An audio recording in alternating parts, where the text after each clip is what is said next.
Hey guys, so Merry Christmas, first off, or Happy Holidays, whatever holiday you happen to celebrate. This time of year is a time of joy and love and magic, but at the same time, it can be a time of pressure. So let's talk about those pressures and how to handle them.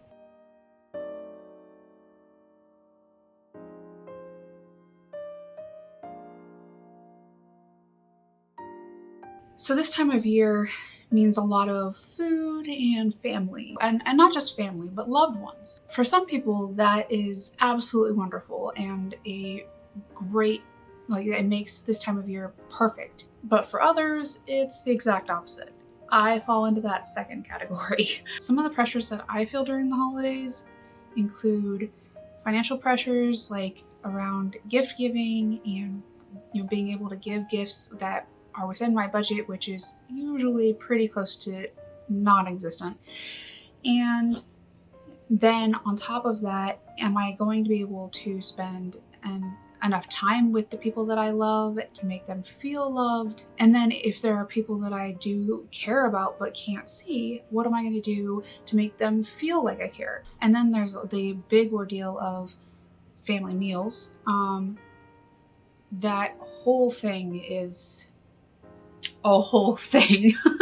And finally, how do we keep up with the extraordinary amount of cheer that is expected from each and every one of us around this time of year? It's a lot. All of it's a lot. I wanted to talk about how I deal with these pressures and how I keep them from dragging me down and ruining my holidays. So starting with the financial pressures that I talked about, I think that gift giving is one of the best parts of Christmas and the holiday season. I just really enjoy showing someone that I care by giving them some kind of gift and that they can truly appreciate and making them feel loved. But like I said, I got to keep a very, very tight budget on that.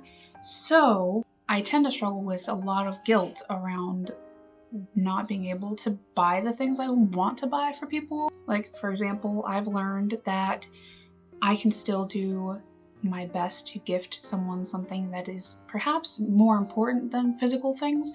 I gift most of the time that I have available. I try to spend quality time with everyone that I care about around the holiday season, and not necessarily one-on-one, but like, for example, I spend the actual day of Christmas with my entire immediate family. But I know that time is a hot commodity these days, and so it can be a good idea to keep in mind that in a pinch, a simple handwritten card can be a wonderful gift. Basically, I'm trying to say that money doesn't have to be a part of the equation when it comes to making the people that you love most feel like you love them during the holiday season. So don't beat yourself up if you do have to go the non-money route. Moving on to the time pressures. Like I said, time is a hot commodity. So spending enough time with the people that you care about during the holiday season can be quite the task. The first thing that I do to get through this is prioritize. Side note, when you are prioritizing, keep in mind that toxic people do not get priority.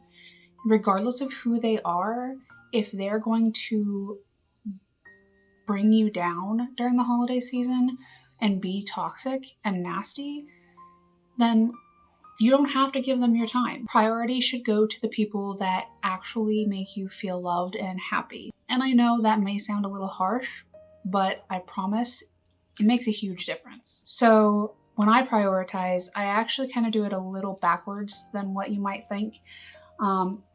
Like, I start a few days before Christmas and I will start spending time with people in my outer ring of friends. And then as Christmas Day closes in, I end up narrowing my focus for Christmas Day being reserved for the people in my immediate family. So what about the people that are important to me, but I don't get to see for whatever reason? This is when I have to really talk to myself and be patient and forgiving with myself, and remember that sometimes a phone call is all you can do, and that's enough. So once again, don't be hard on yourself when you reach your limit on what you can do. So family meals, the big one. This is a big one because it can be split into basically two different categories, and that is mental health and physical health and the pressures with each. So for mental pressures, family can be a bit overwhelming, and depending on your situation, that is more or less true for you. So there are several valid ways to handle holidays with family. For example, you might have a family situation where you can handle seeing a lot of family for a long amount of time and be totally fine for the whole family meal. And if so, congrats, that's wonderful. I applaud you. Or maybe you can only handle your family in smaller doses. So you may have to limit it to like popping in for a few minutes and saying hi. That's also totally fine and valid. Or perhaps you are someone who just cannot handle your family. For whatever reason, it's too much. Regardless of your reasoning, this is also valid. And you're not alone. I am one of those people. There are family members that I just can't be around, and those family members show up to family meals, and I just can't do that. So for my own personal reasons, that is why I mainly limit it to my chosen family. Something that helps me a lot with the mental pressures of family expecting me to attend events that I just simply cannot attend is a common theme here. Once again, be kind, gentle, forgiving, patient with yourself and others while standing strong in your boundaries.